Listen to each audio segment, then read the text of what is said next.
welcome to the Payal Nanjiani Leadership Podcast. It is such an honor to have you here with us.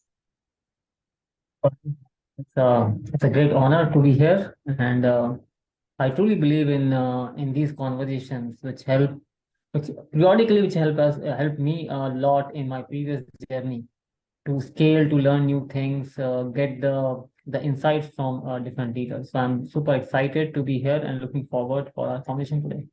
Thank you. And, I was reading about you. I have not read much about you in the bio today, but whatever I have known about you, you are amazingly knowledgeable on a host of different subjects. And, you could have been anything that you wanted. So, what made you decide to get into the role of a CIO first and then have the successful transition into a digital transformation leader? I mean, that whole journey is so amazing. Yeah, I think it was an interesting journey, very learningful journey for me. And how we started was since my childhood, I was very fascinated about technology, about innovation, about new things happening around engineering, around technology, which always created a lot of curiosity in me. And personally, that drove me to go ahead and do my engineering in computer science. And that's where my journey started. When my journey started, obviously, the CIO tag title was never in my mind. I was a learner, innocent mind who was getting into the world of technology. But coming from the background, I had a solid, attraction towards how the processes are managed, what business is looking for, and how technology is solving that problem. And that's where my career elevation started happening. So from a typical technology support professional, the transformation happened, moving into more business technology leader, right? And that was a very fast paced growth.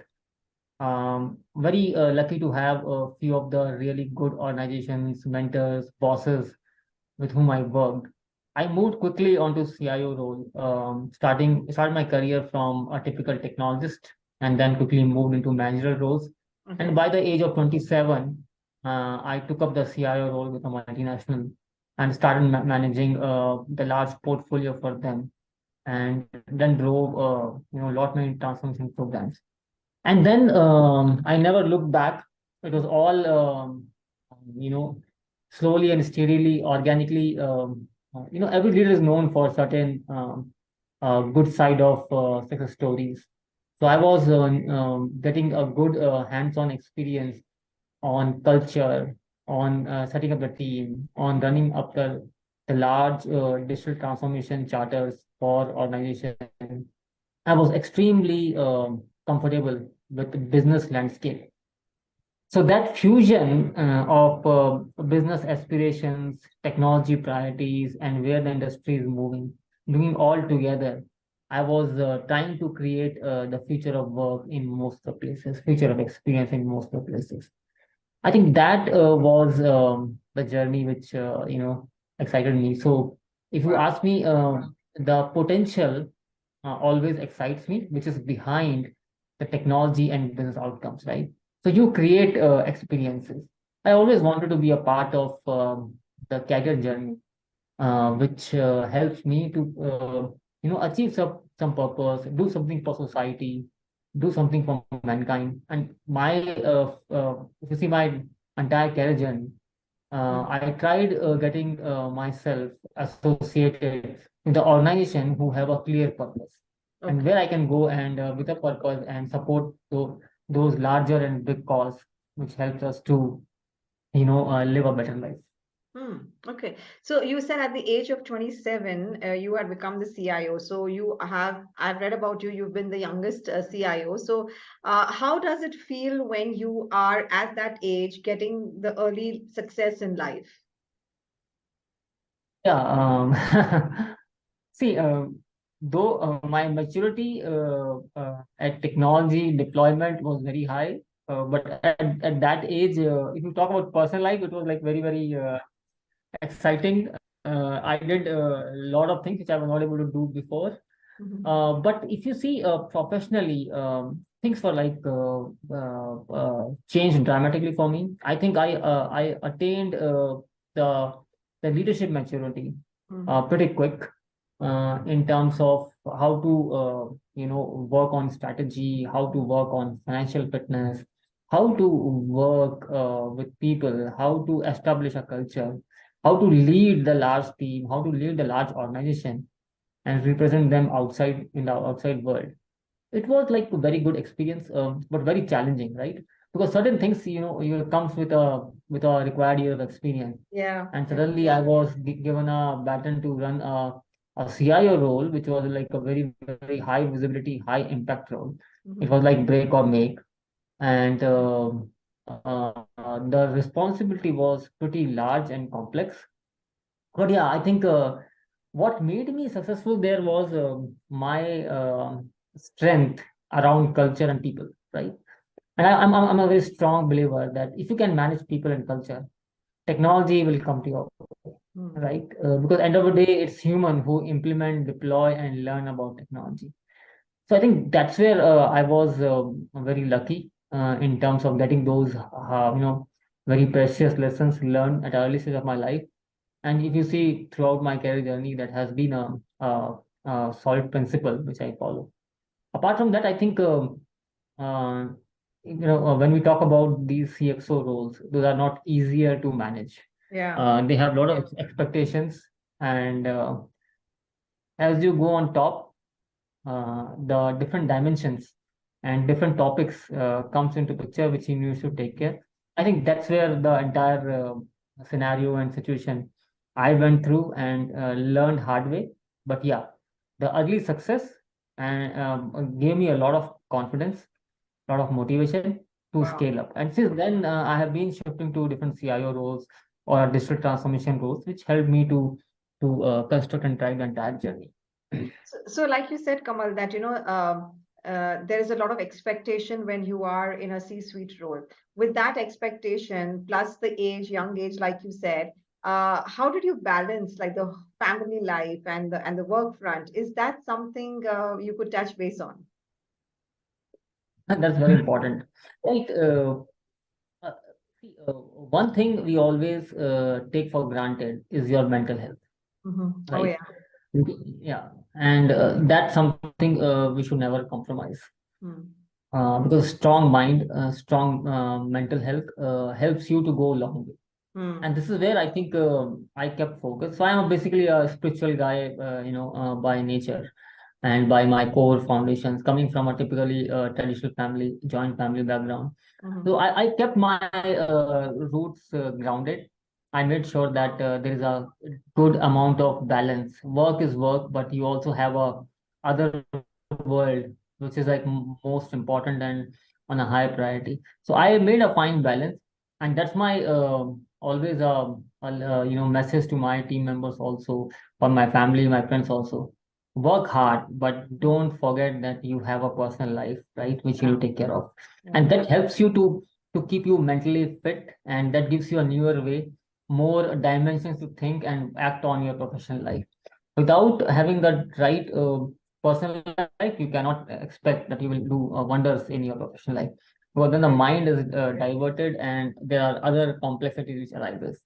Yes, I think that's the support system we all must have, a family that can be a support system. And like you said, spirituality helps so much to keep us grounded. Um, with every organization focusing on digital transformation now, how do you see the role of a digital transformation leader evolving from now on? See, if you see today, I mean, right now also, you are in Bangalore, I'm in Hyderabad, Mhm. and we are conversing using a digital platform, and we have no challenges as such with the experience what we are getting right now, right? Mhm. We both can see each other through a HD video streaming and stuff. I Yeah, mean, see from amazing. where we have come, yeah, where we have come to what stage in today's life. Mhm. COVID happened, we saw what digital can do.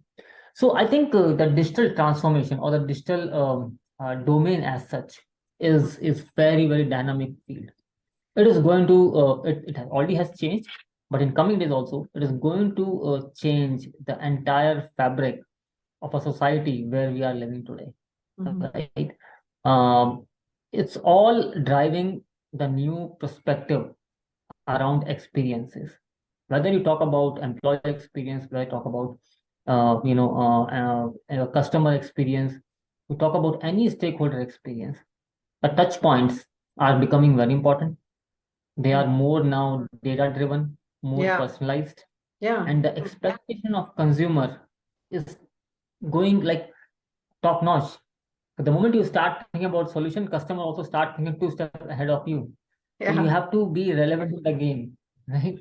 So I think digital transformation is a journey which every organization will continue to cover, and I don't see any end to it right now, Mhm. which is in my visualization.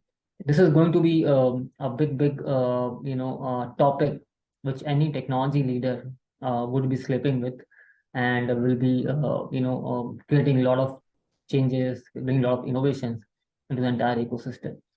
If you talk about businesses, right? Mhm. I was reading the one of the survey of a leading marketing research company. And they were right?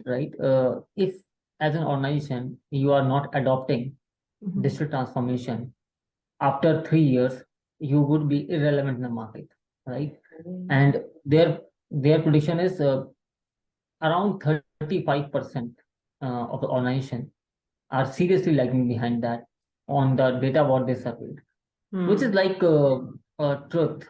We also have some real life examples in our ecosystem, where we have seen that companies struggle to adopt digital, and then they were out of the game quickly. So I think digital will be one of the growth pillar for any organization, and it is a must to have a strategy foundational pillar in any organization's growth topic or growth state. Hmm. Okay. So you mentioned something, in between here when you said that, as we are thinking, the customers are thinking two steps ahead. And then there is so much change coming in the digitalization and technology. We have AI, and AI is improving a hell lot right now. So when you are looking at digital transformation leaders for your own company or just generally, what are some of the qualities you are looking uh, at when you're thinking of the digital transformation leaders? What should they possess? What qualities? That's a interesting question. I think the first thing, I mean, personally, I'll tell you my way of thinking is so first, topmost thing for which my eyes are always hungry to look at when I'm meeting in person is cultural fit, right? Cultural fit is like very important for me. And after that, the other topics or the other qualities, attributes which I look in the leader is the strategic thinking, Mm. right? Because that particular attribute in a leader being a senior member are like by default expected to contribute in overall strategy persona delivery to an organization, right? And they help us to give a direction to overall all strategy. Mm. That's one aspect of it. And then the other topic, the other attribute which I look into a particular person is a person who can demonstrate positive leadership quality, right? And Mm. leadership is like a character, right? It's not basically a skill who can somebody can go and just learn. It comes through experiences. It comes through your thinking process. So I think, and these attributes can be grown. You can create the ecosystem, you can create the environment, and make sure that you have the right set of grooming ground for upcoming leaders, where intake your freshers and groom them to become a leader. So leadership quality is another important aspect for me, which I look into a particular leader. And the other few factors which definitely impress me with new upcoming leadership or leadership aspirants, Mm. adaptability. They are very Oh, yeah. adaptable. They are their agility. They are very agile. and they are extremely good persuasive communicators, right? Which helps them to create and share the stories, become influencer in overall, org program or the overall charter. So this is Mm. what I look into people when I'm looking for any kind of leadership Wow. roles which I'm hiring for my org.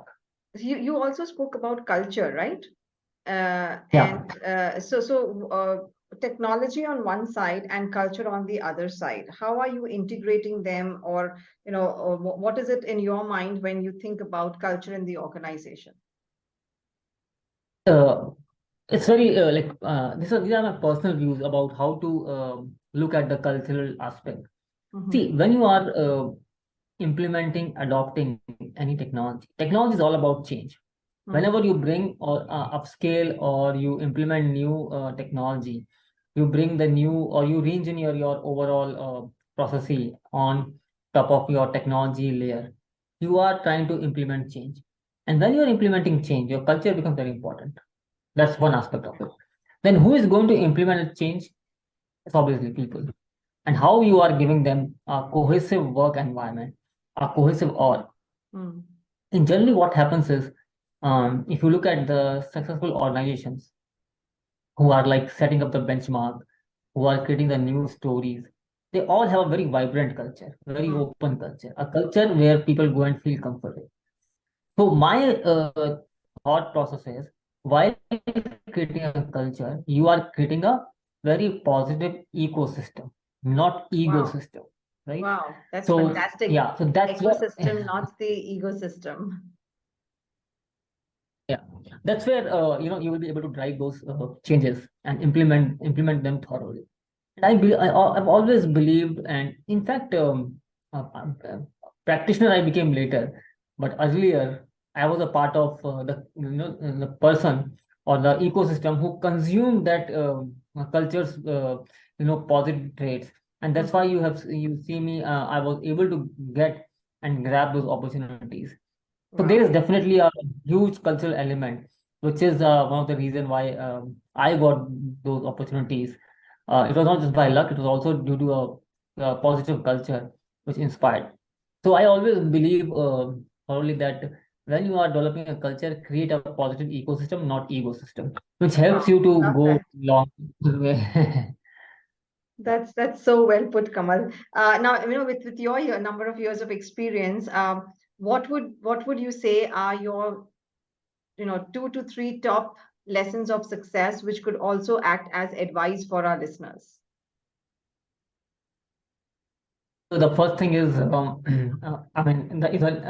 assuming the listeners are from technology. If not technology, still it is applicable for everyone. Everyone, for everyone, Wherever, yes.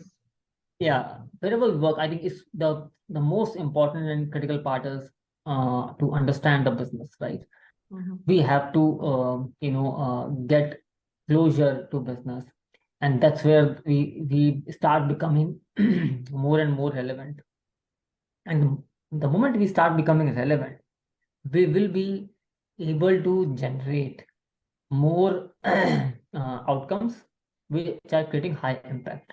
Mm. The other aspect is stay relevant, whichever domain we belong to, whether it's technology, finance, or HR. Stay relevant to external world, to the industry, because the things are changing pretty dynamically. You take any function, right? Any domain you take, things have changed big time. Yeah. In some areas it's by technology, some by critical thinking, but the way we practice the things are changing and evolving very fast. And then last but not least, self motivation is pretty high. Mhm. Don't depend on any external factor. If you can motivate us, nothing like it, that goes a long way, and it's Yeah. very it's very longevity based, which will remain with you forever. So these are Mm. my few Very nice. suggestions. Very nice. And I can see how well you've implemented them in your own career life. So I think that is a must for all of us. So Kamal, as we are coming to the rapid leadership round, okay, rapid fire one-liner. And whatever comes on top of your mind, I would love to get that answer from you. Okay, so you're ready with it? Yes, I am. Okay, great. The biggest leadership myth that you have heard. One biggest leadership myth which I've heard. Definitely, leaders are not boring. They are very creative, and they are given chance to them. They can do wonders to your social ecosystem. I like that leaders are not boring. One thing that motivates you to get out of bed every day and come to work. Oh yes, 100%. Working with a great and fantastic team, that definitely is a primary reason for me to get up from my beloved sleep and come to office. Wow, that's fantastic. What is your favorite part of being a leader? I think the favorite part for me is getting an opportunity to interact, to have those quality and precious time with some of the best mind in technology and industry. I think this privilege definitely I got, as a part of being leader since last many years. Wow. Okay. Which superpower would you choose? Invisibility or mind reading? Oh, definitely mind reading. You want to get to know what's going on so that the technology can be accordingly blended. Is it like that? Yeah, yeah. I mean, it's like always a very big superpower which I would like to hold. Fabulous. Fabulous. Your biggest leadership challenge. Um, Biggest leadership challenge. It's always like about as a leader, I always get worried about finding the right talent and keeping them retained. The world is dynamically changing, so as aspiration. So I'm always like on my toes to make sure that I create the right experiences and attract and retain the right talent as a leader. So that's my one of Yeah. the And challenge I always especially address. especially with the change in the technology and the way it's going. I think Oh yeah. that's so apt. If you could change one thing about the corporate world and bring about some change, what would that change be like? Yeah, definitely. I would be more, pushing around encouraging the companies to prioritize social and environmental responsibility from the very beginning. Like many corporates adopt it at some point in time in their journey, but I think if this can be included in their initial start, journey, I think nothing like it. That would be really, really wonderful. Fantastic. Thank you so much, Kamal, for your time and for sharing such, your experience and all your nuggets of learnings. But it's been a great journey that we have heard from you. And thank you so much for being a part of this podcast. Well, thank you. It's an honor for me to be here. Thank you so much. Thank you. And this one's for our listeners. This is Kamal Sharma and Payal Nanjiani wishing you loads of success in your career life. Thank you so much and God bless.